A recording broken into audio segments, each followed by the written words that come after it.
Hawak na ng Presidential Anti-Organized Crime Commission o PAOK sa Pasay City ang sinasabing godfather ng mga pogo sa bansa. Sinalakay kagabi ng mga operatiba ang isang subdivision sa Laguna para arestuhin si Lee Yudong, isang 36 anyos na Chinese national. Siya raw ang umano'y big boss ng ni-raid na Lucky South 99 Pogo Hub sa Porac, Pampanga nitong Hunyo. Bukod kay Lee Yudong, 12 pang Chinese at siyam na driver at personal assistant ang kasamang inaresto ng mga otoridad. Sinasabing si Lee Yudong ang nagpatayo ng ilang Pogo Hub sa Metro Manila at sa iba pang rehiyon. Para sa latest update kaugnay ng balitang yan, makakausap natin si PAOK spokesperson, Director Winston Casio. Magandang hapon po, Director.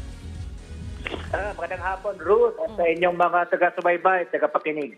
Ngayon po ata yung inquest na rin itong si Lee Yudong. May impormasyon na po ba dyan, sir? Hindi pa po. Inaayos. Ngayon po ay biometrics pa lamang po. Bine-verify po natin sa Bureau of Immigration yung kanyang mga immigration status na tinatawag po ano. Then most likely Monday or over the weekend, depending on the evaluation of the Bureau of Immigration, i-inquest na po yan. At the very latest, Monday po. Okay. Yung isa pa po kasi yung doon po sa una niyang interview kanina nung nahuli po ito si Lee Yudong, dinideny niya po kasi na pogo yung kanyang business. No? Ano po ba yung hawak niyong ebidensya para sabihin na siya itong godfather ng pogo sa bansa?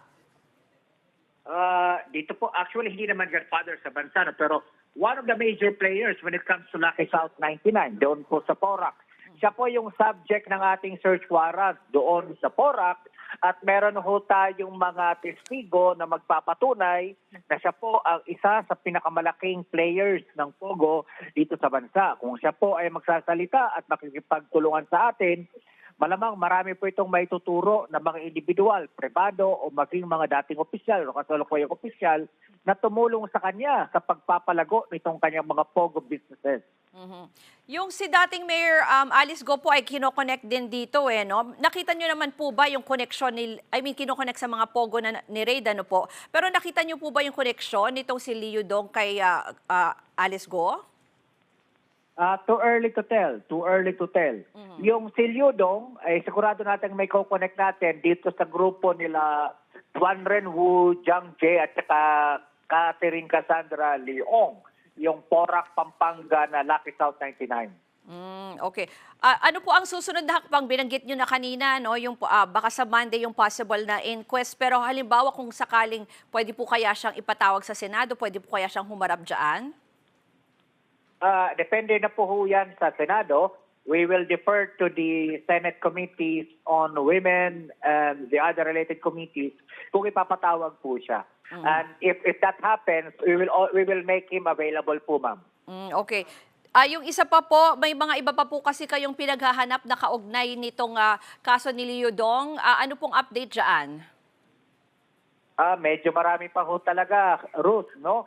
So we still have a good number of persons of interest that are associated to the different errant pogos dito sa bansa natin. I hope you don't mind, we keep most of the details to ourselves muna. Basta rest assured, yung iba't ibang ahensya ng gobyerno together with PAOK, NBI, PNP, Bureau of Immigration, tuloy-tuloy po tayo. Hindi tayo titigil dito hanggat maubos po sila. Huli na lang po yung sinasabi nyo na tuloy-tuloy, makakaasa po ba tayo na talagang mga big fish po yan ang mahuhuli nyo sa mga susunod na operasyon? Yes, ma'am. Marami ho tayong ikinakasa ngayon na mga maraming operasyon po.